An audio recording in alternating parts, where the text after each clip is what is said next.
Hi, my name is the name they tried to erase from the story. At the signing ceremony of a $990 million deal, my sister smiled, raised her glass, and deliberately poured red wine down the front of my dress, in front of 200 executives. Then she called me clumsy. Useless. Everyone laughed, including our parents. They thought I'd just take it, like I always had, that I'd stay quiet, and I did, until the moment her face turned pale, when she realized I was the one holding the pen on that contract. But before we go there, let me take you back, to the silence they mistook for weakness, to the family who used my loyalty as a leash, to the betrayal that didn't come with screaming, but with smiles. You ever wonder what it costs? To be the only one who knows the truth? Before we dive in, what time are you listening to this, and where are you? Drop a comment below, because this isn't just my story, it might be yours too. The invitation had been sitting in the bottom of my purse all week. Crisp ivory cardstock, heavy enough to feel important, embossed with gold lettering that caught the light just right. I hadn't looked at it since it arrived, but I could feel its weight all day, like a small brick pressed against my ribs. Now, standing outside the venue, I touched the flap again, not to read it, but to remind myself I wasn't imagining any of this. The valet stand was lined with sleek black sedans, and through the tall glass doors, I could see men and women floating around in tailored suits and long evening dresses, greeting each other like they'd all gone to prep school together. The kind of room where everyone knew which fork went with which course, and where nobody asked twice if you didn't belong. I adjusted my coat, tucked a loose strand of hair behind my ear, and took a breath. I already knew this night wasn't for me. It never had been. Inside, the lighting was soft and golden, the kind that flatters everyone and hides just enough. I moved slowly, giving myself time to absorb it all, the echo of laughter, the quiet clink of glassware, the hum of rehearsed confidence. Then I saw the check-in table. A young woman in a black blazer smiled as I approached. Name? I paused for just a beat, then opened my purse and pulled out the invitation. I didn't have to read it. I knew what it said. Plus one family, no name, no mention of me. Just an add-on, like a coat or a +1 to a wedding, no one really wanted to invite you to but felt obligated. I handed it over, smile fixed. The woman glanced at it, typed something, then nodded and handed me a name badge with just a last name, Whitaker. No title, no role. Enjoy the evening, she said, already turning to the next guest. I stepped aside, out of the way. I'd felt this before, more times than I cared to count. There was the time I'd been the helper at my sister's college graduation dinner, quietly taking drink orders, while everyone toasted to her full ride to Stanford, or the fundraiser gala last year where I showed up in a dress I'd borrowed and the host mistook me for catering. I wasn't mad. No, it was something else. You can't be angry forever. Eventually, it just becomes recognition. You see it, you name it, you move around it. I didn't bother correcting anyone. I never did. Near the entrance, just past a floral wall that smelled too expensive to be real, I saw them, my mother and my sister, Elaine. Elaine looked exactly as expected, confident, radiant, back-arched just so, smiling in a way that demanded attention. She was already mid-conversation with two men in navy suits, one of whom had the dazed expression of someone being professionally charmed. My mother spotted me first. She waved me over, subtle but urgent, as if she were trying to tuck me in before anyone noticed I was wrinkling the image. "Darling," she said, pressing her cheek to mine. Her voice was low, smooth. "You look nice, but please don't make tonight difficult." She always said things like that, wrapped in softness, but sharp if you unwrapped them. I didn't need her to explain. What she meant was, don't ask questions, don't laugh too loud, don't remind people you're here, and above all, don't make this about you. I nodded, offering a gentle, agreeable smile. Of course, I'm just here to support. Elaine turned and looked at me briefly, polite surprise flickering across her face, like I'd shown up uninvited. You made it, she said. Good. There's a cocktail hour before the ceremony. Try not to get lost. I wasn't offended, really. She didn't say it with malice. She said it the way someone orders water with lemon, automatically. Still, something in me stiffened. I meant it when I said I was just here to support. But I also felt tired of shrinking myself to fit in the space they left me. Tired of rehearsing small talk to match a world I wasn't invited into. Tired of pretending that being quiet made me invisible. I followed behind them at a reasonable distance, heels quiet against the marble. The crowd thickened, laughter rising louder, the air full of citrus and cologne and ambition. A server approached me with a tray, smiling. Would you mind holding this for just a moment? It was a glass of red wine, deep, dark, elegant. I reached for it automatically. Of course I would hold it. I always held what wasn't mine. And in that instant, I wasn't sure whether I'd been handed something by accident or if it was just a perfect metaphor wrapped in stemware. I stood there holding a glass that wasn't mine, watching everyone else step into their roles. I shifted the glass from one hand to the other and stepped farther into the room, my heels muted against the thick carpet. The space opened up like a showroom, long banquet tables stretched out in rows, each one perfectly aligned, dressed in linen and flickering candles. Logos from the company gleamed on the walls in soft, rotating projections. It was the kind of setup built to impress, to photograph well, to be remembered. Elaine moved through the crowd like she owned it. A pat on one shoulder, a laugh tossed just right, someone calling her name every few feet. She belonged here, and she knew it. I adjusted the strap on my purse and scanned the room, hoping to spot at least one familiar face that might ground me. But no one looked my way. They weren't ignoring me, they just didn't see me to begin with. I caught up to Elaine near the main aisle, thinking she might help me find our seats. She turned mid-conversation, spotted me, and offered a smile that didn't quite reach her eyes. "You're fine like that," she said, looking me up and down with a glance so fast I almost missed it. I hadn't asked anything yet. Still, her meaning landed. I looked down at myself, navy slacks, soft cream blouse, a cardigan I'd picked for the slight shimmer in the thread. I'd spent half an hour trying on different earrings before settling on the smallest pair I owned. I hadn't dressed to impress, I just didn't want to disappear. But apparently, I had succeeded anyway. Elaine turned back to her group without another word. I didn't take it personally. I couldn't afford to. I moved toward the seating area, weaving through pockets of conversation. Waiters flowed through like fish in a tank, carrying trays of hors d'oeuvres I wasn't sure how to pronounce. People were laughing now, glasses raised, cheeks flushed with wine and self-satisfaction. I reached the front tables first, name cards printed in calligraphy, plates already poured with water and wine. I checked one, then another. None bore my name. I circled the second row, then the third. Still nothing. I didn't panic, I just slowed. Someone would see me, realize the mistake, and wave me over. That's how it worked, right? I drifted to the edge of the seating map, pretending to read something on my phone while scanning the room again. No one noticed, or if they did, they were polite enough not to make it awkward.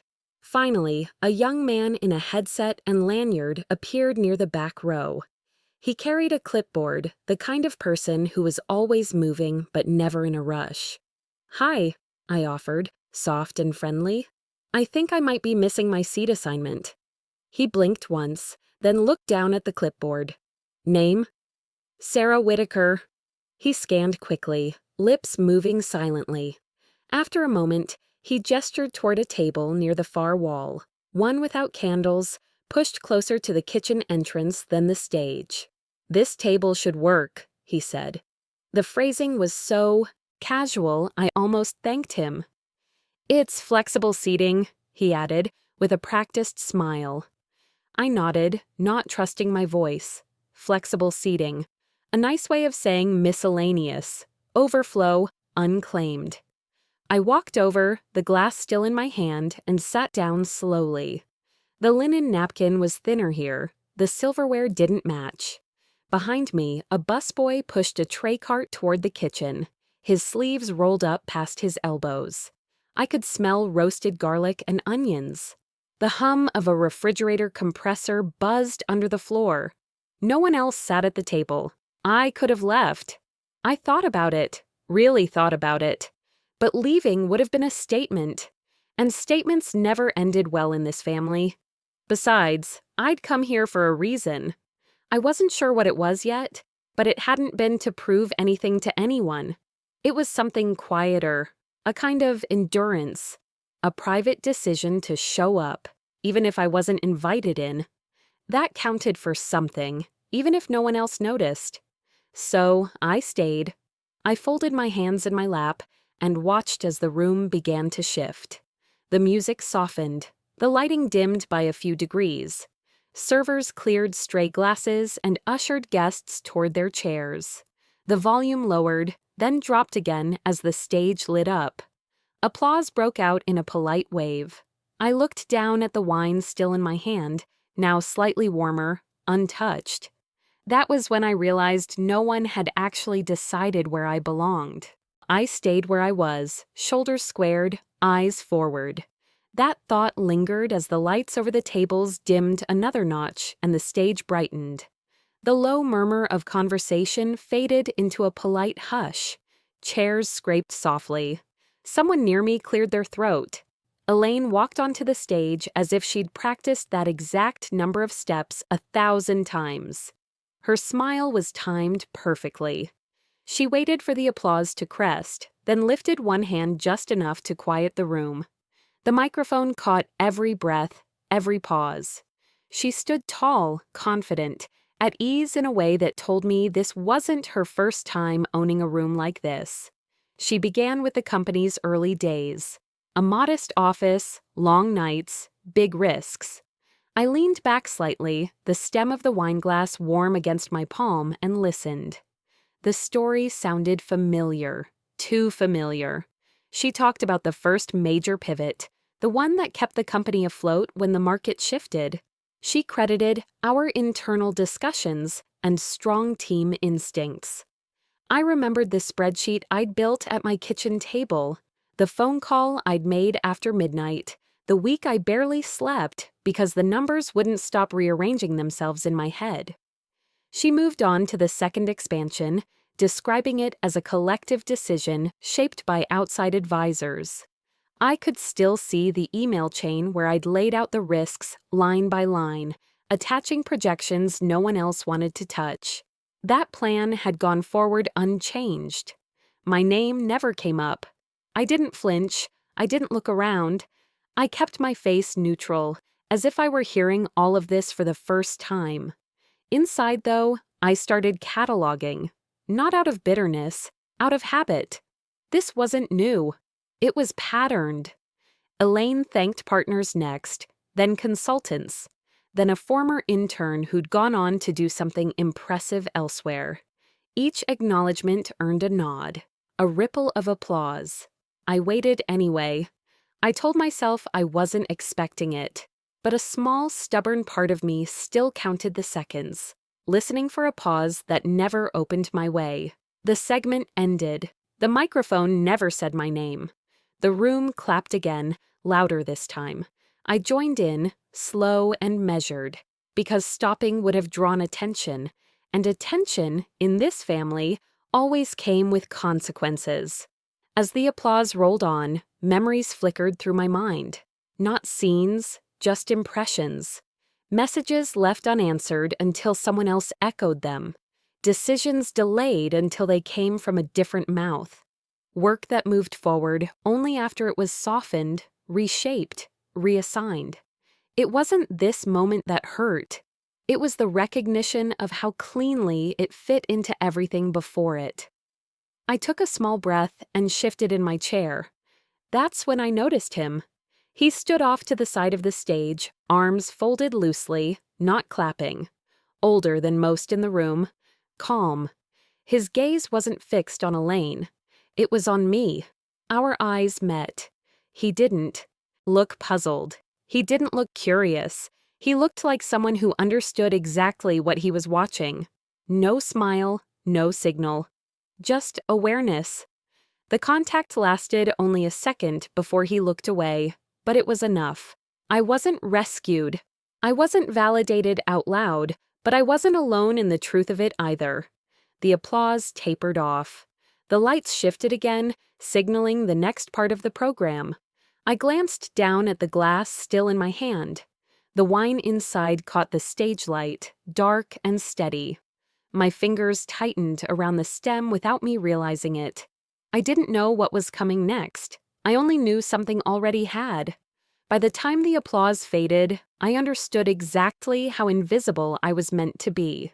By the time the applause faded, I understood exactly how invisible I was meant to be.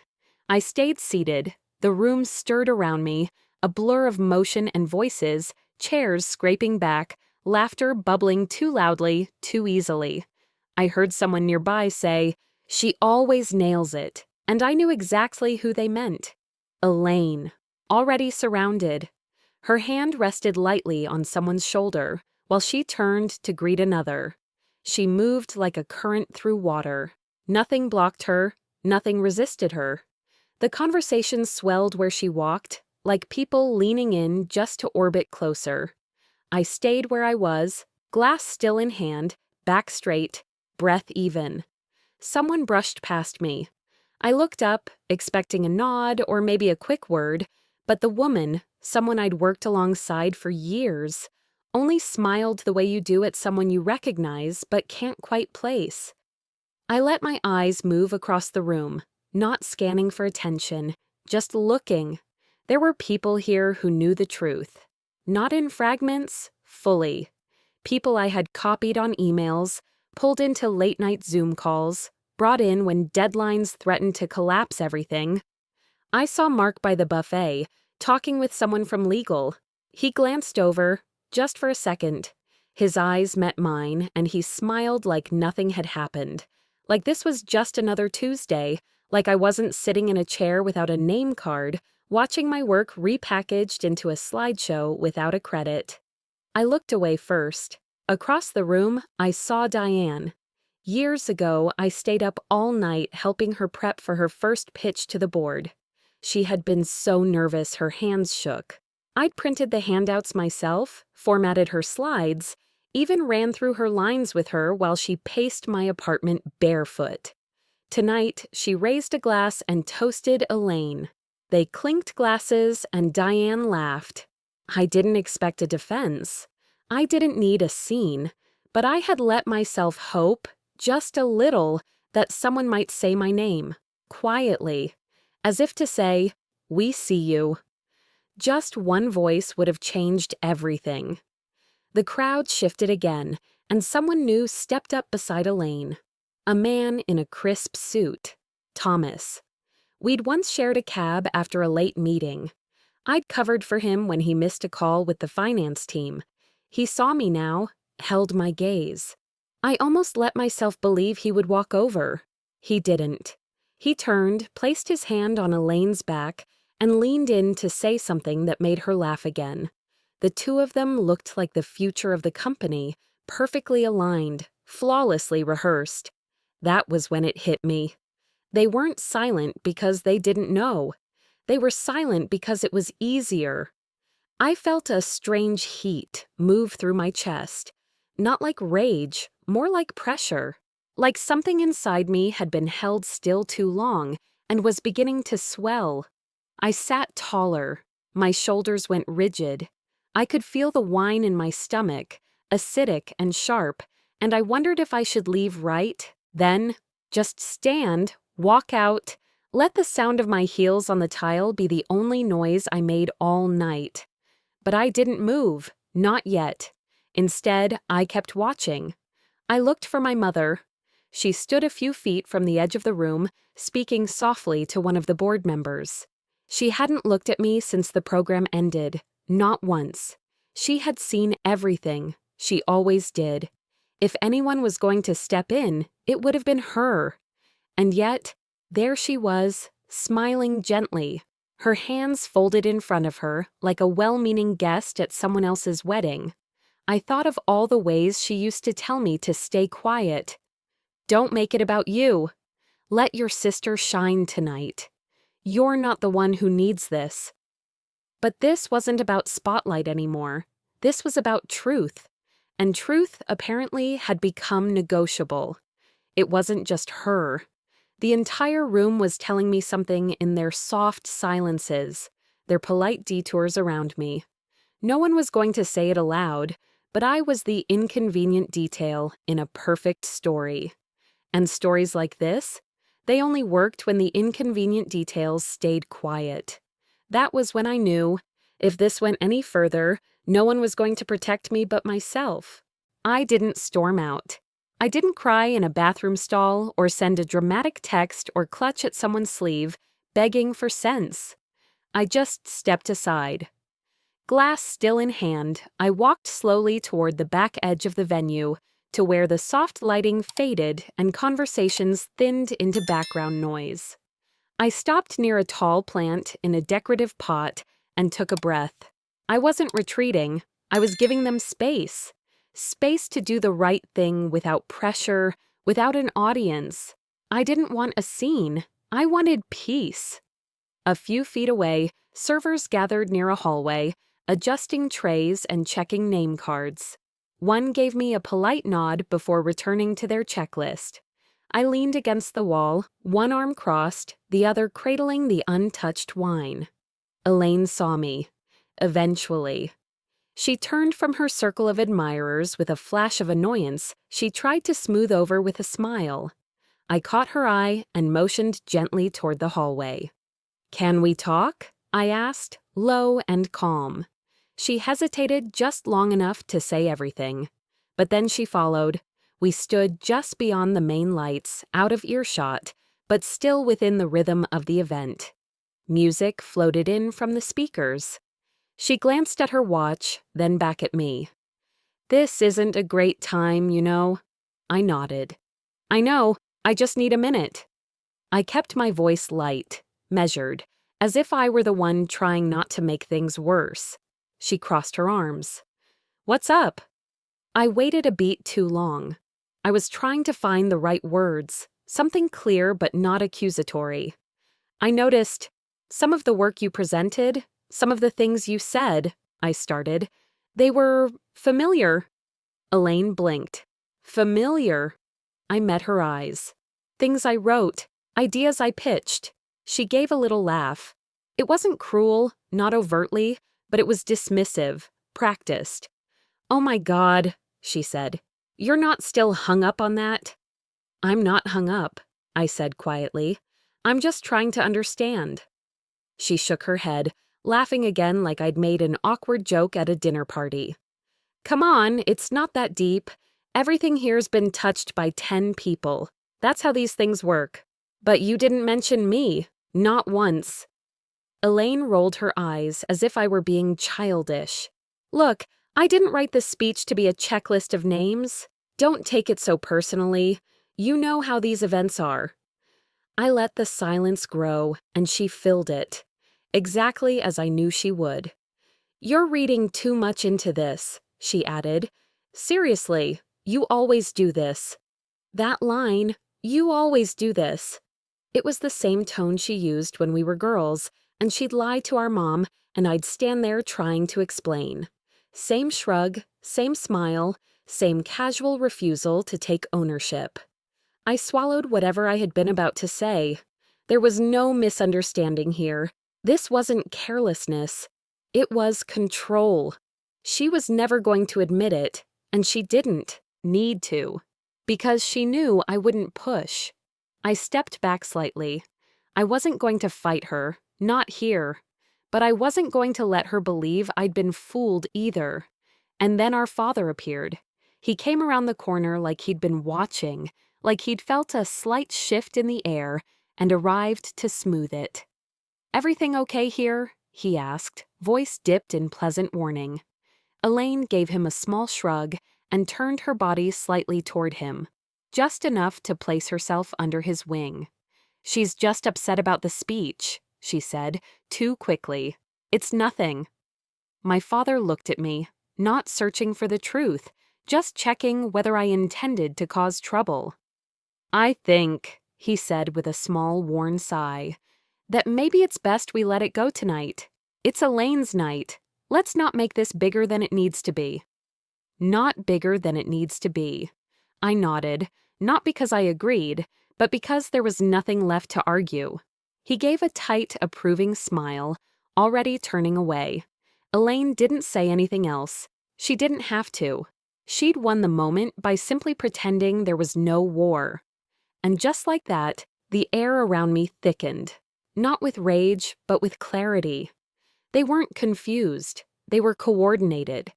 Every time I'd chosen silence over conflict, every moment I'd swallowed discomfort to keep the peace, it had taught them exactly how far they could go. I walked back toward the main floor slowly. The lights had shifted slightly. Someone adjusted the microphone on the stage. A sleek folder sat atop the table where the signing would happen, thick with printed agreements and rehearsed symbolism. I returned to my spot near the back, not out of place this time, but watching, still holding the same untouched glass. And this time, I was done hoping someone else would say what needed to be said. I had warned them, quietly, and they chose not to listen. The announcement for the signing ceremony rolled out over the speakers like velvet over stone. It was smooth, scripted, rehearsed. I heard the applause swell again, followed by the subtle shuffle of people moving closer to the stage. I didn't move. I stood still near the back, glass still in hand, watching the floodlights warm the podium and cast flattering shadows on those walking toward it. Elaine stepped forward, flanked by executives in sharp suits and confidence. Her dress sparkled under the lights, every inch of her curated for the camera. Photographers started snapping pictures. Phones were lifted, lenses adjusted. She gave them her best angle, as she always did. I turned slightly, intentionally staying outside the spotlight. I wasn't hiding. I just didn't want to be part of a celebration that had written me out of its story. Elaine moved toward the table where the agreement documents sat. I stepped back half a pace to avoid being in the frame. But she kept walking, closer than necessary, too close. I didn't register it quickly enough. She brushed past me, no announcement, no glance, and her elbow nudged my arm just enough to shift my grip. The glass tipped. Cold red wine spilled across the front of my dress, splashing high against my chest and soaking downward in streaks like slow-moving blood. There was no time to react, no chance to catch it. I froze. Gasps came before the silence. Then laughter. Soft, scattered, nervous. It wasn't a roar. It wasn't supposed to be. It was just enough to echo, just enough to shame. The wine kept dripping. My hands trembled slightly. And then I heard her voice. "Oh no," she said, light as a feather. "She's always been a bit clumsy." The phrase landed quietly, but deliberately, not loud enough to invite attention, just loud enough that anyone listening nearby could hear. She didn't look at me when she said it. She looked past me, as if I were furniture that had malfunctioned. My stomach dropped, but I didn't move. The air around me tightened like a vice. I stared down at the fabric of my dress, the stain deepening, spreading, claiming more space than it should have.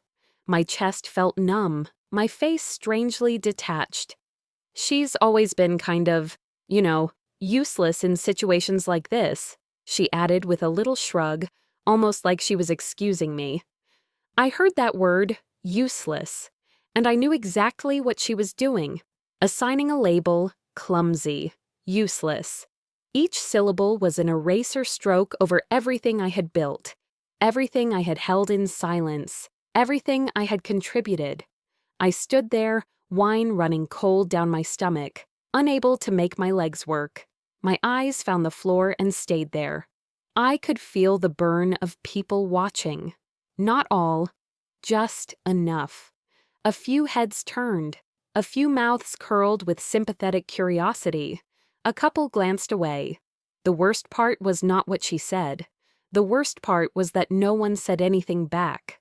I heard the shuffling of papers, the light click of a pen, cameras clicking, applause again, and then came the final line. "I mean," she said casually, "we like to keep her around. It's good for morale to include everyone."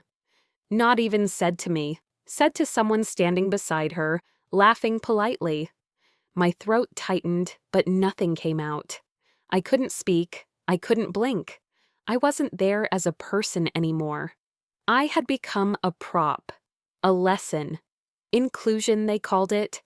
I couldn't remember the last time I breathed properly. The room blurred slightly at the edges. I was hearing everything, but feeling nothing. I stood in my soaked dress, frozen in the moment. And I saw the shift happen. Faces in the crowd changed. Some people smiled too quickly and turned away. Others furrowed their brows, but said nothing. A few looked right at me, then looked past, as if trying not to be seen seeing. And in that silence, I understood more than if anyone had spoken. They were never going to admit what they saw. Because silence doesn't make you responsible. Words do. I slowly lifted my chin, not defiant, just awake now. I didn't need to scream. I didn't need to cry. That moment did not need noise. I stayed silent, but the room had already shifted. The ceremony stumbled forward like a wounded animal, legs still moving but not quite steady. A few people clapped politely. Others whispered behind raised hands. The air felt thinner somehow, less oxygen, more eyes. My dress clung to me, damp and heavy. I moved to the far side of the room, near a tall plant by the exit. The chatter rose again, but softer now, like they didn't want me to hear what they were really saying. Or maybe they did. I caught glimpses, side glances, fake smiles, averted gazes. My silence, meant to preserve a shred of dignity, had instead made me the main event. And they were all watching to see what I'd do next. I was adjusting the strap of my purse when I felt a sharp tap on my elbow. Elaine. She didn't smile this time. "Can we talk?" she asked through clenched teeth, not waiting for an answer before turning on her heel and heading toward the corridor behind the stage. I followed out of reflex more than choice. The hallway was dimly lit and lined with forgotten chairs and rolled-up banners. We were barely out of view when she turned, voice low but seething. "What the hell was that?" she snapped. I blinked. What was what? "You standing there like some soaked statue. Just standing, making me look like a villain in my own event." I looked at her, stunned. "You're upset I didn't react?" "I'm upset you made a scene by doing nothing," she hissed, like the irony was lost on her. "You stood there dripping wine like some martyr. You embarrassed me." I opened my mouth, then shut it again. There was no logic here, only control. Her eyes narrowed. "You think I don't know what you're doing? Don't play innocent with me." She took a step closer. "You're pushing this," she continued, her voice now edged with warning. "And let me remind you, you don't have a seat on the board anymore. You want to play the victim? Be careful. People are watching, and some of us have lawyers." There it was, not even a threat, just a reminder. A veiled way of saying, "You're disposable." "I didn't spill the wine," I said calmly. "No, but you didn't clean it up either," she shot back. The logic was insane and deliberate. Back in the main room, I started to notice things. People leaning together in corners, whispering with furrowed brows and smirks. Some looked over at me, others looked anywhere else. I caught snippets. Kind of unstable. Wasn't even on the core team. Emotional. It spread fast, faster than truth ever could. I passed 2 executives, men I had worked with directly for years, and neither met my eye. One of them muttered something, and they both chuckled. I didn't ask what it was. The air tightened around me again. I couldn't tell what was worse, the public smear or the fact that no one challenged it. Part of me still wanted to believe this could be fixed, that someone would step in, but that hope was shrinking. I moved toward the refreshments table just to keep my hands busy. Someone had left a folder beside the punch bowl. Plain cover, unlabeled, but something about it caught my eye. I picked it up. Inside, a printout. Memorandum style, language I recognized, language I had written, months ago, for a proposal. Only now my name was missing. Instead, it was signed by Elaine. There were changes, subtle, but enough to shift the ownership. And at the top, a brief paragraph, quietly stating that I had contributed in a peripheral advisory role. Nothing binding, nothing that would hold up in a dispute. I stood there, holding a rewritten version of my own work. Cold crept through me, different than the wine. It wasn't about humiliation anymore. This was erasure, intentional, calculated. I took a breath, spoke to no one, memorized every detail, every face that had glanced my way, every word I heard, every fake apology, every page of that document. This wasn't about respect. That ship had sailed. This was about survival now, and I would not be erased quietly. That was the moment I realized silence could no longer protect me. I didn't storm out. I didn't cry. I didn't even breathe heavier. I simply turned and walked, one slow, measured step after another, out of the main ballroom. The hallway outside was cooler, quieter. I looked at my watch, not the mirror. Time, not appearance, mattered now. The click of my heels echoed as I passed through the corridor, no hesitation in my stride. I knew exactly where I was going. Past the reception area, beyond a side door marked staff only, there was a smaller, rarely used entrance that led to the executive boardroom. It was where the real deals were made, the kind that never got announced with champagne. A man in a black blazer, security, clearly on alert after the earlier commotion, stepped into my path. "I'm sorry, ma'am, this area's restricted." I didn't argue. I just looked him in the eye and said calmly, "Let Douglas know Margaret is here." His eyes flickered. A beat passed. Then he stepped aside without another word. I pushed open the door. Inside, everything was ready for signatures. 2 long binders sat on the table, along with fresh pens and bottled water. A sleek screen on the wall displayed the company's logo, rotating slowly in a loop. I walked to the end of the table and placed both hands on the wood. No noise, no flare, just intention. A few minutes later, I heard the commotion begin back in the ballroom. Then footsteps down the hall. The door swung open as 2 assistants peeked inside. "There's a delay," one of them stammered. "The signing is temporarily on hold." Voices buzzed down the hallway, confused, irritated.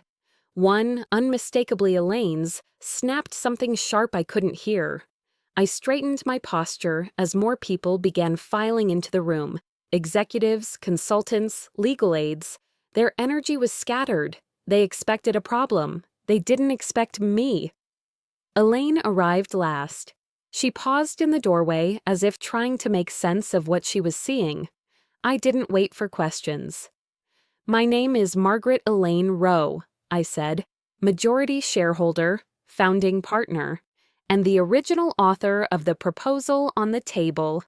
My voice wasn't raised. I wasn't emotional. I didn't ask for respect. I assumed it. For a moment, no one said a thing.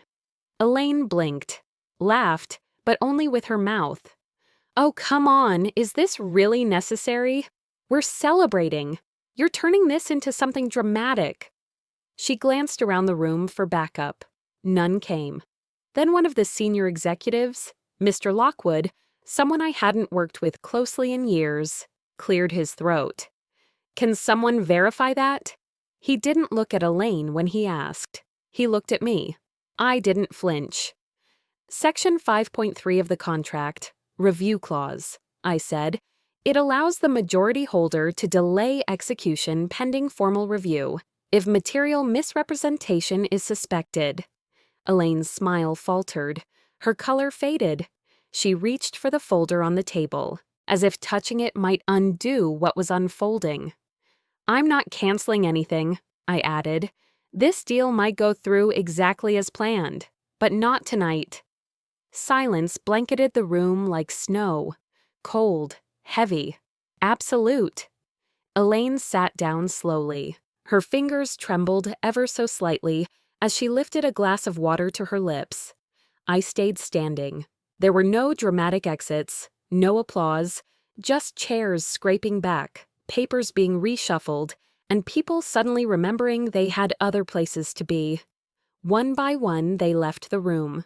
No one met my eye. Elaine lingered. For a moment, I thought she might speak, but she didn't. She just looked at me like I was someone she didn't recognize anymore. That was when I understood that winning doesn't feel like revenge. It feels like distance.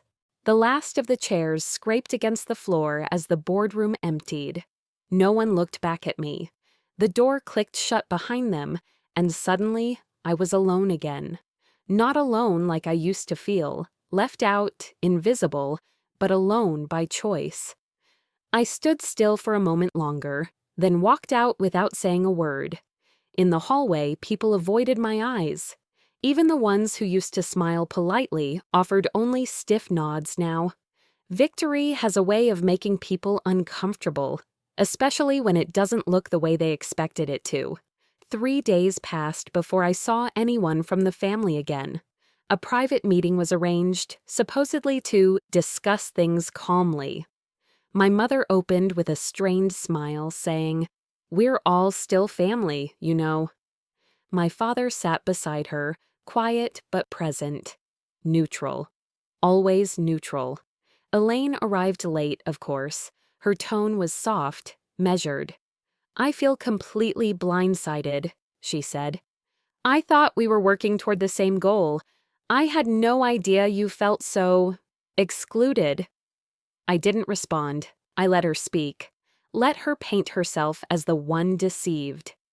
My parents nodded along, encouraging reconciliation like it was a dinner table disagreement. But I wasn't angry anymore. I was simply done.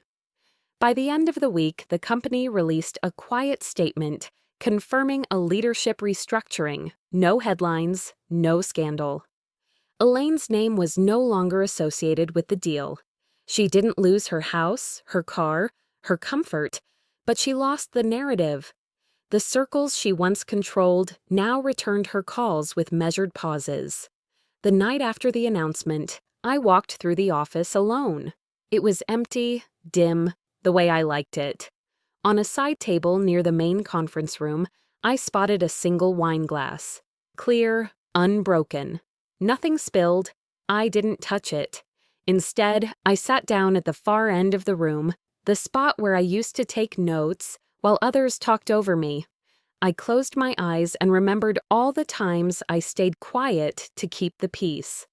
All the times I smiled when it hurt. And I let the silence sit with me. This time, not as a shield, but as a choice. Elaine reached out eventually. A brief message. She said she was sorry. Things had to get so messy that she never meant for it to go that far. And then, the line that sat with me longest. "I didn't know you mattered that much." It wasn't an apology. Not really. It was a confession. And it told me everything I needed to know. I never responded. Some wounds don't need closure. They need boundaries. I stopped chasing understanding. I stopped waiting for people to become who I needed them to be. What I built wasn't just a defense against betrayal, it was a life, one I could finally live without shrinking inside it. That glass stayed on the table for a week. No one moved it. Then one day, it was gone. I never asked where it went. Some families teach you love. Others teach you who you must become without it.